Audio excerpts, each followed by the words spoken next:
created Species Nutrition with one mission in mind: to provide bodybuilders and serious athletes with no-nonsense supplements that work.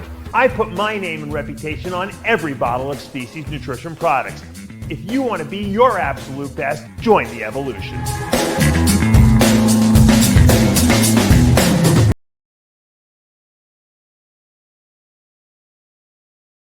RX Television, RXMuscle.com. Siddique Farooqi here. We begin our 2025 Iron Road to the Olympia with something unique, something quite special. We are now 6.5 weeks out to the 2025 Olympia. And not only are we joined by the reigning Mr. Olympia himself, but he has been so kind to take his time, his energy, but to also help out a man who hopes to be joining on that himself on that Olympia stage as well. And of course, we are talking about the man they call Beastwood, Quinton Eriya. He is. Now, are you upstairs in Samson's house or downstairs? Well, where is the proximity right now? I'm 2 levels above right now. It's a big house. And I'm in the office. Downstairs. You're in the office. All right. You're in the cave, in the lion's den, as they would call it. But gentlemen, thank you so much for joining us. I know Q, you are about 9 days out from the Italy Pro, where you are hoping to land qualification for the Olympia. And Samson, you are now 6.5 weeks out from your first Olympia title defense. So let's get right into it. This is a unique circumstance right now. Now, when we talk about Samson Dauda, we talk about Quinton Eriya, we are talking about very obvious similarities. You're both Nigerian. You're both tall. We both talk about, sort of the frame, the physique that you've had to fill out in order to bring your best physique. So, Samson, I'll start with you. How did this competition come about? Did you reach out to Quinton? Did he reach out to you about training for the Italy Pro? Yeah, but basically, I met Quinton when we competed to get our first show in Vancouver in 2019. And we kind of met up then, and we kind of sort of shared interest because we sort of came from the same country and everything else.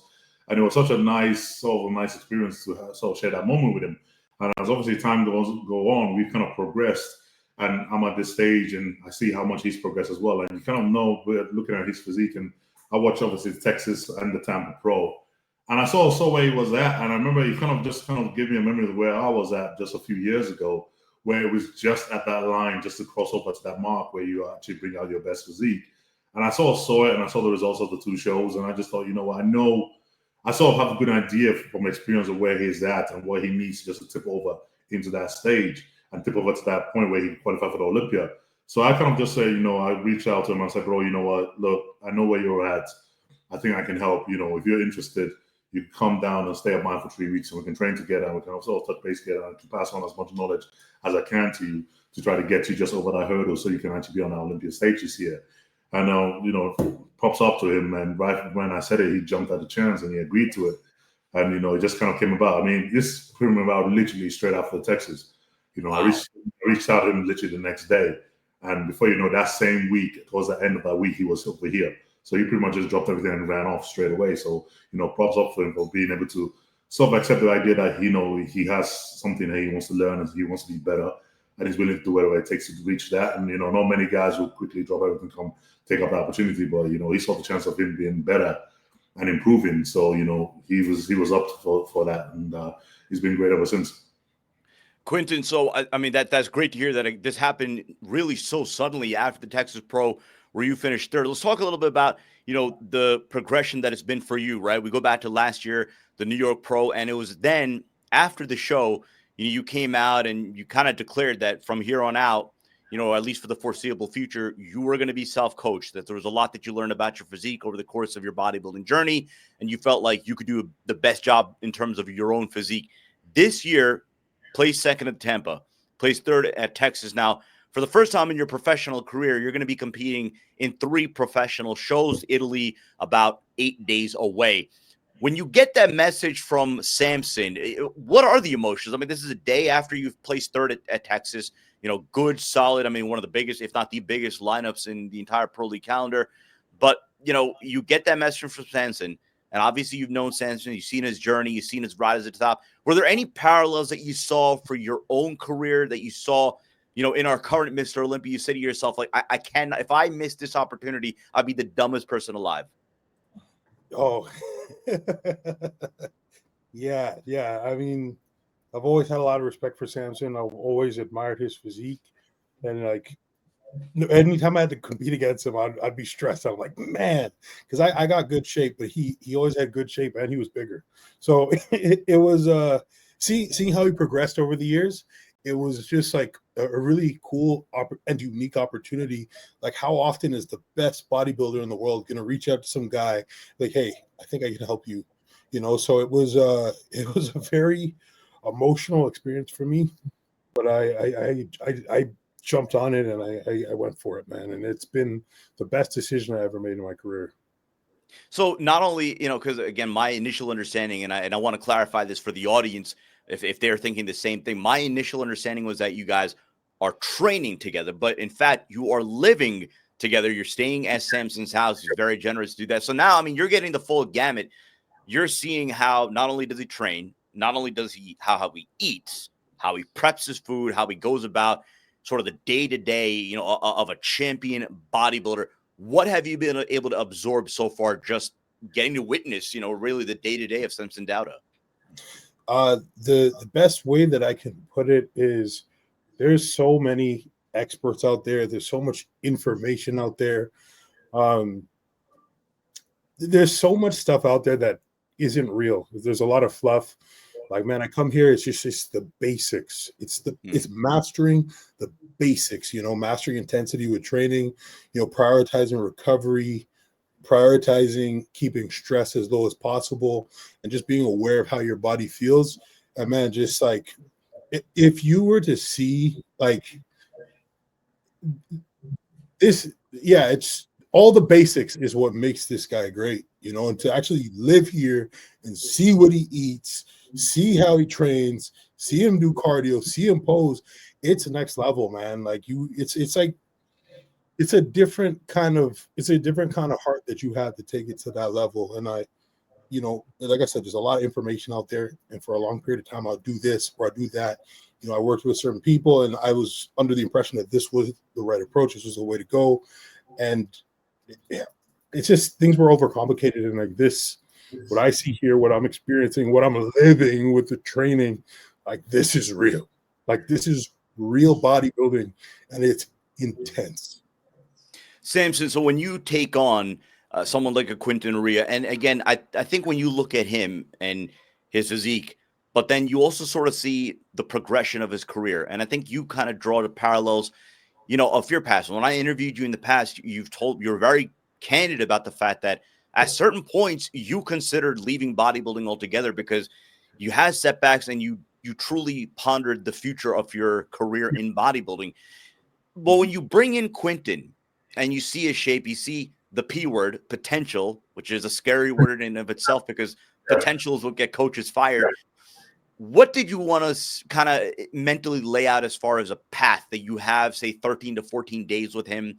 What are some of the things you really wanted to key in on to sort of not only as far as training the food, but sort of the mental approach to prepping for a bodybuilding contest?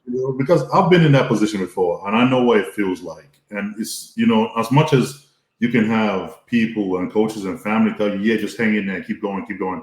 It doesn't help. It doesn't push you as much as it is, you try to hold on, and after you almost have this near misses time and time again, it starts to wear at you mentally, and you start to self-question yourself and question the ability of if you are really meant to do this, because I know I did.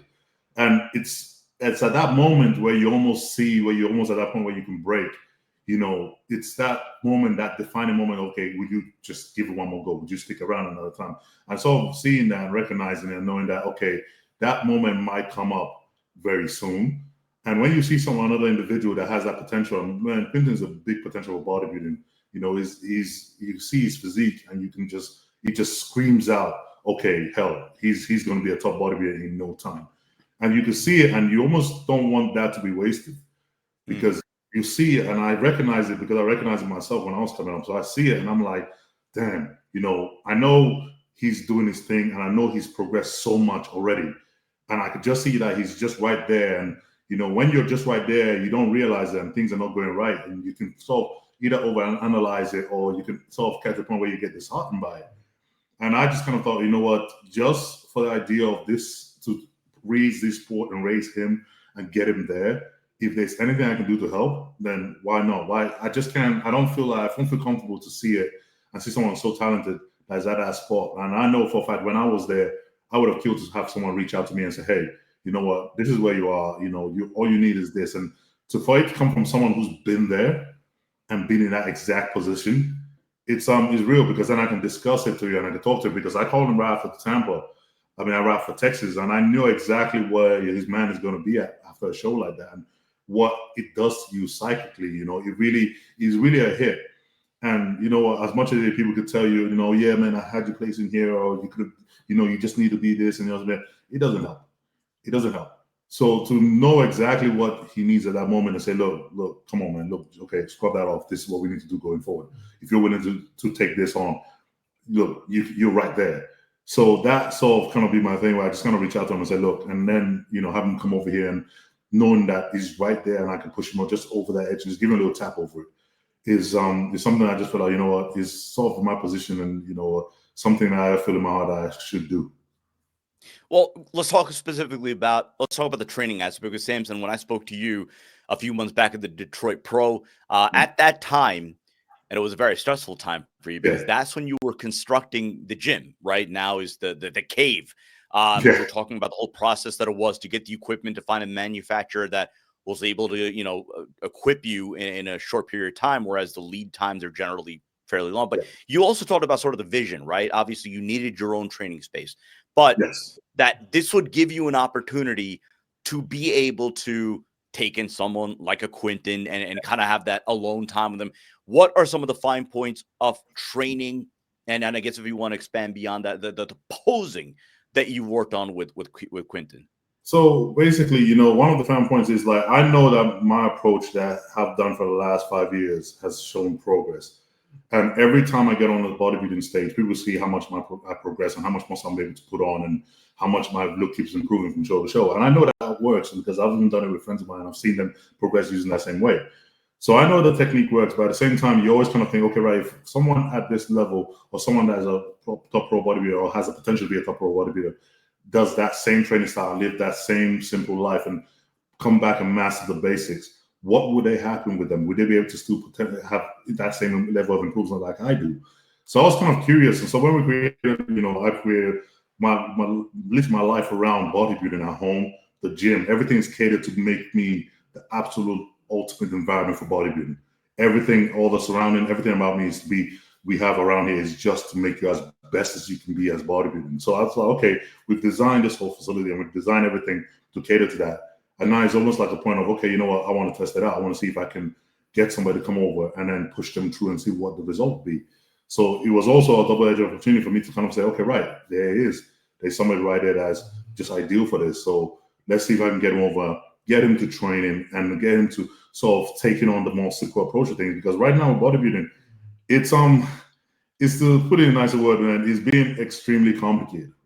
People they're making it extremely more complicated than it needs to be. Bodybuilding is easy in theory, but it's hard in practice. And that's just it. It's mastering the little things. It's not the big complicated, try to add this and try to do 5 other things and while you're standing on your head. That's not bodybuilding. Bodybuilding is very simple, but it deserves extreme hard work and dedication. And that's where it's hard. So we have a very simple approach. We've always had a very simple approach to what we do. So it's kind of bringing someone over and saying, okay, right, I'm not going to tell you exactly, okay, you need to do this and you need to do that, because I'm no coach. But instead, I'll bring you into my life and you can watch and see for yourself what we do. And you can ask questions and you can take in what we do, and you can sort of absorb it and you can see it firsthand, because there's one thing me sitting there and telling you, okay, I do this, I do this, I do that. And you probably go in one year and come out the next. But if you can see it firsthand and see me in this stage of prep and see my physique transform while I'm doing the same thing you're watching it firsthand happen, you can absorb that a lot better. And you can actually go, okay, yeah, I want to try that, or I want to give this a go, and you can see the result happening yourself. So having him over and going through the last it's almost up to coming up 2 weeks now where he's been here, and seeing the progress he's made because of that, I'm just proud of him, and I'm definitely like, okay, wow. This is what I was hoping for. So Q, let's talk. I mean, he kind of laid it out. Samson laid it out as far as, look, he's not bringing you in as, okay, he's your coach and okay, do this, do that. He's kind of taking you into, his life, into his style of training, and his style of the approach to a training session. What have you learned from the champ? Is there anything that just, I mean, again, maybe watching him train, or maybe some of the things that he's put you through, where you say to yourself, all right, you know what? This is something that I've already been doing it, but now I feel as if I'm going to be able to do a little better. Or is there something that you truly be like, holy crap, like where has this been all my training life or whatever, that you're now able to incorporate, not only now, but going forward as, again, hopefully that you'll be progressing towards the Olympia in 7 weeks. What would you say are some of the finer points you've learned from being in the gym with the champ? Well, very specifically with the training, the warm-up sets are working sets. The warm-up sets are like, I remember the first workout, you do a set and you're like, okay. You do another set, you're like, okay, it's heavier. Like, that was challenging. I needed force reps, or I needed assistance towards the end. And then there's another set, it gets heavier. And then another one. So it's just like, it's just the next level. It's it's a different kind of push, and I think it's very simple. When you look at it, it's like, okay, we're doing a lot of supersets, high volume, going up in weight, kind of pyramiding up. Sometimes we do like a back off with some sort of intensifier, but it's not what we're doing, it's how we're doing it, and it's just it's finding a way to create that stress with every workout. You push yourself to your absolute limit and beyond that every workout. And the thing is, a lot of people think they're doing that. And I mean, I built a good amount of muscle doing what I was doing, but there's a discrepancy between where I am and where he is, where he was 5 years ago, where he is now. I think the biggest thing was just like, it's that next level. And, coming out here and getting a taste of what that's like, now I know what it feels. I know how it feels now. And that's something that I'm going to replicate to a T when I get back home. Now, there's that, but also just seeing the way that life is being lived. It's different, man. It's different. Like a lot of bodybuilding people, it's just all about, they're not concerned about how they actually feel inside, and they're going to ignore a lot of like feedback, a lot of negative feedback that happens as a byproduct of, pushing yourself in certain directions. So it's just different, man. Like this approach is, and seeing him, it's like you're giving your body everything, all the basics that it needs. You're not throwing too much stuff at it so that you crash or you burn out or you lose a lot of tissue. So it's just doing all the right things, all of it. Like he said, it's easy in theory, but it's hard in practice. And it's just doing the same thing over and over and not second guessing yourself. And it's been really cool because Marlena, like she's got such an incredible bodybuilding eye. And I don't think Samson and her get enough credit for how great they are with their understanding of bodybuilding. I mean, he's Mr. Olympia for a reason, and you see how he climbed up the ranks. Listen, it sounds like I'm gassing him up right now, but it's legit. It's what I've trained with a lot of different bodybuilders. I've shared weeks. I've stayed with other guys. We've trained, we've done whatever. Like this is next level. Like it is different. There was a set of progress pictures you guys dropped a few days ago, and somebody cropped out pictures like Samson, kind of looking like the proud older brother, smiling, looking at you. Talk about the look that you're going for in, at the Italy Pro, whatever, 8 days from now. Because when you look at the similarities between your physiques, right? I think, Quinton, correct me if I'm wrong, you're about what, an inch taller than Samson, roughly? Yeah. Somewhere around that. But you both have similar in terms of, look, in a lineup, in a standard lineup, you are going to stand out, right? I mean, obviously because of the height, because of the overall, whatever you want to call it, the halo, whatever. But with that comes an added onus of having to fill out that frame, right? And that is something that Samson has, had to deal with for, the progression of his bodybuilding career. He's at a phase now where people are talking about, okay, well, you filled out the physique, and now we need to see, that the graininess, the hard, the conditioning. With you, with you, Quinton, I feel like you're still at that point where, we don't see the finished product yet. And I think we are excited by the potential. Now when you work with with Samson, we are only, 14 days essentially. What is realistically sort of like, what are you going for here? Are you going for the size, right? With Samson, it's biggest, freakiest guy on stage. Are you going for the quote unquote mass with class? Like, what is realistic, and what was the approach heading into Italy? Honestly, just keeping things simple. I knew I could have been leaner at the last one, at the last few shows. So I've been working on getting leaner. The training intensity has been better. So what you're gonna see, and from the pictures that I've been taking recently in the videos, like the density's there. The density's better than it was before. And it just comes down to the training, I believe. The food, food could fluctuate here and there. I don't think food is making a drastic difference within 2-3 weeks. The biggest difference is the training and also prioritizing low stress and getting enough sleep. But yeah, the goal is to be sharper and harder. Samson, when you think about, I mean, again, you're not his coach, but obviously you get your hands on him.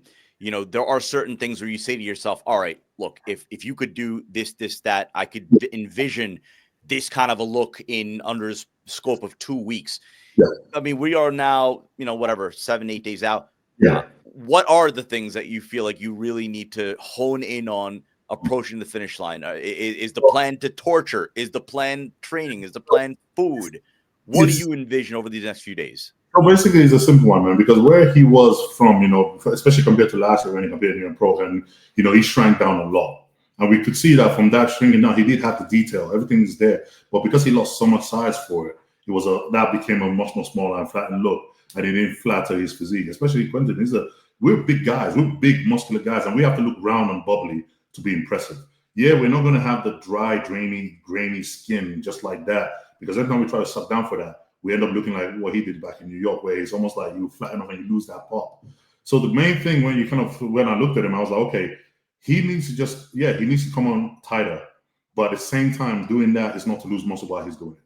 So that's why the training we incorporate is basically so high intense and so impactful. So the body tends to retain the muscle when you put it in that state.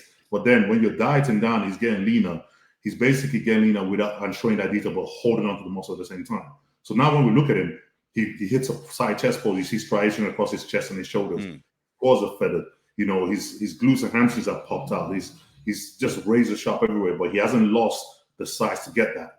And it was just basically the time we had was basically that's as much as you can get out of him, is to get him to look much harder than he did, but don't lose any muscle in that process. So, and this kind of style of training, because this is something I know I'm mastered of, being able to suck down, but yet go between off-season and prep and be like, people don't even know the difference of how much size I've lost because he just looks big all the time. So he's trying to get that same feedback, especially in such a short time, where you can't put on shitloads of muscle in a short time, but you can make your body retain a lot of the muscle while you shrink down even more. Here's another challenge, and I mean, again, Quinton, you brought up Marlenka, and you're right. Look, over the course of the last 18 months, I mean, I think people are really, getting to see, the kind of eye she has for bodybuilding, and obviously the way that she's been able to help Samson rise to the literal top of the bodybuilding mountain. One thing I did want to ask both of you, and as far as the posing, the posing process, and I say that because, again, with you both having taller structures, if the posing is not completely on point, if the way that you display the muscle, to display the physique is not completely on point, it can look, for lack of a better phrase, doofy with your height and the, space that you take up on that stage. How much of an emphasis have you guys put in on not just, okay, obviously you're going to work on posing, but what are some of the fine points that you've worked on in terms of displaying the muscle, displaying the physique, and that, artistry that, again, we've seen now Samson really take that posing to another level. How much of that have you worked on over the course of these last 2 weeks? Quinton, I'll start with you first. Every day. Every day, like after training, we get in there. And also, even outside of the training, he speaks to me about his philosophy with posing and just walks me through like what goes on in his mind when he's looking for posing routine. Man, we've had so many conversations that have been so like eye-opening and helpful for me. But when we get in the gym post-workout and we pose, like, I don't want to say he picks me apart, but he just basically highlights my strengths and, like, gets me to try different things. Him and Marlena. So yeah, they got a close eye on me. And also the cool thing is, as we pose together basically every day and we're training, they're starting to learn my body, so they're picking up on certain trends. So it's been really helpful. But I think the biggest thing with the posing is just like the mindset. It's the mindset. Doing mandatories, practicing mandatories is relatively, I mean, it's hard. It's hard, but that's extremely simple. But it's the mindset of knowing, like, okay, we're going to war. You know, I'm not gonna break. I'm gonna go in there. I'm not gonna break. I'm not gonna show. There can't be a single angle of me that looks bad from anywhere. Nobody should be able to capture a picture anywhere in the crowd where I look off. You know, I gotta be on at all times. And like having that in my mind, and that's not how he says it. He says it a lot more. Sounds it's more inspirational, more nice. But having that in my mind, like, it fires me up. And I also work with a posing coach, so that's where I'm getting pushed on the rounds in the mornings, and then post workout we run it. You know, Samson, there is one thing that we have seen out of you over the course of the last 2 years, and obviously we saw it at this past Olympia. And it's something that, you know, I feel like people used to say a lot about Sean Roden until he won. And that is, there is one thing to pose. There's another thing to display your physique. There's another thing to be on that stage and to announce yourself as the champion. And I feel like there's a level of comfort that you have on that stage now, a level of self-awareness that when you're on that stage, that you know you're the best one, you know, on that stage. Where did that come from? Is that something that took time? And is that something that you've kind of tried to share with Q from a mental perspective? Yeah, because you know what? People don't underestimate the mentality you have to have when you get on that stage. Most people, when they decide to do a show, they practice the mandatories and then they go on stage and go, okay, I know how to hit front double, I know how to hit front latch plate. And they don't think about anything else. They just think about, okay, I know how to hit a pose, and that's it. We go a lot deeper than that. We go into, okay, from the moment you walk out onto those lights, all eyes on you. Okay, the way you walk, the way you stand, the way you take a position, the way you go into the pose, the way you come out of pose, your breathing, your calmness, your demeanor, everything is highlighted in 4K. You have to be very, very keen and have a very awareness about it. So when you hit a front pose, okay, cool, you're going out to the side. You don't just put your arms down and breathe out and then turn to the side and hit another pose. The demeanor and the way you go from that pose to the next has to be highlighted. You got to understand that you are giving people a show. And in that show, it's not Instagram. It's not, this is how it looks in front double, this is how it looks in back double. No. The in between is where a lot of guys lose shows. It's not in the pose itself. And if you highlight that, if you look at the 2018 Mr. Olympia, that was just a prime example. If you look shot by shot, Phil Heath was winning those shots. But people that watched the show saw the in between, saw what happened in between, and how that made a big difference. So the same mindset you're gonna have with posing is, okay, I'm not just being watched when I'm in the pose. I'm being watched when I come out of it, when I go into it, when I walk this way, when I stand on the side waiting for the judges to call me out. All those points has to be something you're constantly thinking about. And you're constantly saying, okay, right, how do I highlight my strengths whilst I'm here, while I'm standing there? How do I highlight my strengths and manipulate my weaknesses so it's not highlighted? So you have to constantly do that. And, trying to do that, it takes a lot, not just a lot of mental power, it takes a lot of willpower, it takes a lot of energy out of you as well, because now there is a pose in between a pose. So you have to, okay, my breathing, the time I take a good breath in, I have to hold that in my chest. I can't let my stomach hang out with that because I'm getting winded and I'm trying to take a big gulp of air in. I have to now practice the ability to have very shallow breath and catch my energy back just by breathing very shallowly with my chest. And you have to practice these things over and over and over. So one of the things we incorporate is, after a very intense workout, and we're exhausted and we're like, oh my God, diet is killing us, everything else. That's the moment you have to pose. That's the moment you have to practice your posing. When you're not at your best, when you feel absolutely like crap, that's the moment that you're going to have to practice the best of you. So when you're on stage and you feel exhausted after you've gone round after round, that's the moment that you're already familiar with and you know exactly how to run through. And you're not so tired that you're not thinking. Because most of the time is you guys get on stage and, first round, they're great. Second round, all of a sudden, they start to let things go. They're not hitting the poses properly because now they're getting winded, they're getting tired, and they're not thinking the same way. So we work a lot on those parts of things and saying, okay, right, this is a moment where you have to be very switched on. You have to be very conscious of this. And any weaknesses you have, you have to be conscious on when it shows and when to hide it. This has been absolutely phenomenal. I'm going to just ask you guys a couple of more questions. And you've been so generous with your time with Quinton just around the corner from his hopefully Olympia qualification bid at the Italy Pro. But I mean, Q, just talk about from the perspective of, again, we're talking about you working with the reigning Mr. Olympia, but the reigning Mr. Olympia who now is less than 7 weeks out from his first Olympia title defense. So I feel like you're getting a front row seat, not only obviously working with Mr. Olympia, but seeing him, in some of the dog days, seeing him getting into that zone where eventually it's not going to be so, lovey hunky dory. It's going to be a little choppy waters. From that perspective, what additionally have you been able to take from just seeing how this man approaches the game of bodybuilding, the life that it is, the lifestyle that it is bodybuilding, being at that phase out from the Olympia? Well, one of the most common things you hear about bodybuilding is that bodybuilding is a selfish sport. And, this guy's the best in the world. And he brought me in from another country to help me out while he's getting ready for the biggest show of his life. And, he's the best in the world, but it's like, this is your first defense. So it's like, you got to make a statement. So this is times of the essence, every day counts. So the fact that while he's focused, and he is focused, and he's doing everything that he got to do to be the best again, like the fact that he has me here, for me, more than anything, it just shows me the kind of character that he has.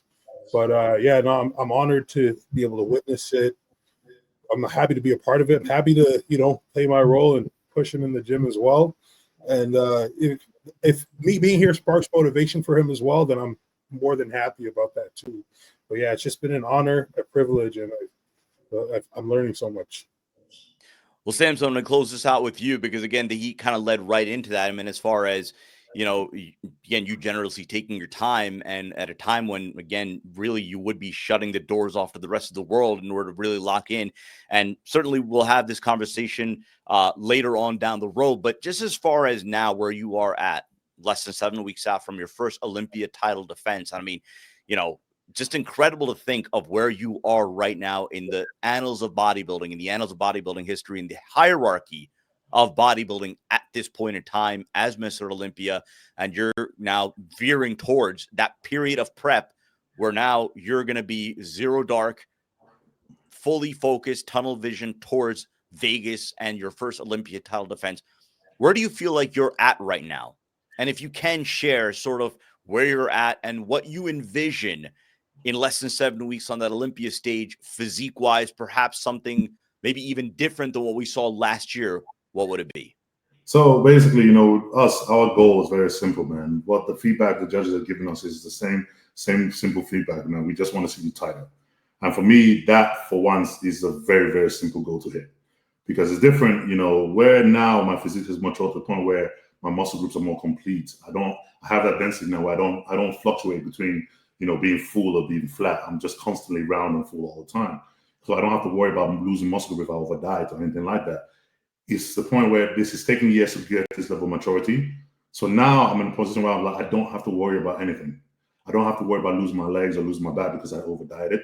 So it makes it go very simple. Get absolutely freaking peeled. So right from the moment where the prep started, it was like, okay, go time. And since then, Mel has been pushing my ass and cutting my food and making sure that we absolutely peel ourselves inside out. And already even at this stage, I'm already way ahead of where I was last year.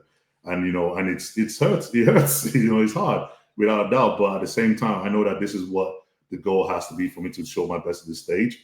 And when that time comes, it's going to be something that is special that people haven't seen from me before. But it makes for a really, really simple goal. It just means that you have to suffer.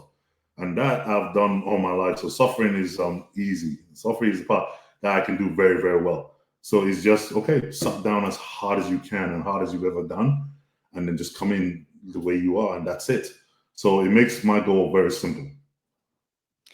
Well, gentlemen, I mean, this has been absolutely phenomenal. And again, this was such a cool thing to see the two of you working together before Q is going to try in 7 days to clinch his Olympia qualification, and Samson, for you to not only open up your gym, but really open up your house, your life, your pre-first Olympia title defense to Quinton, someone that, again, you know, so many people say, I mean, as far as the comparisons, is right up there with you. That, you know, Dave Palumbo says, throw another 10 pounds on this guy, quality muscle. He could be fighting amongst the best in the world. So I just wanted to capture this moment. I think it's a really cool story. And Quinton, good luck. Hopefully you will qualify in 7 days' time. And we will certainly get you on later on in this course of the Iron Road to the Olympia. And of course, Samson, champion is always my friend. Thank you so much for the time. And certainly we hope to speak to you soon down the road as we veer into Vegas. Thank you, Ben. Thank you both very much. I really appreciate it. Thank you. Pleasure.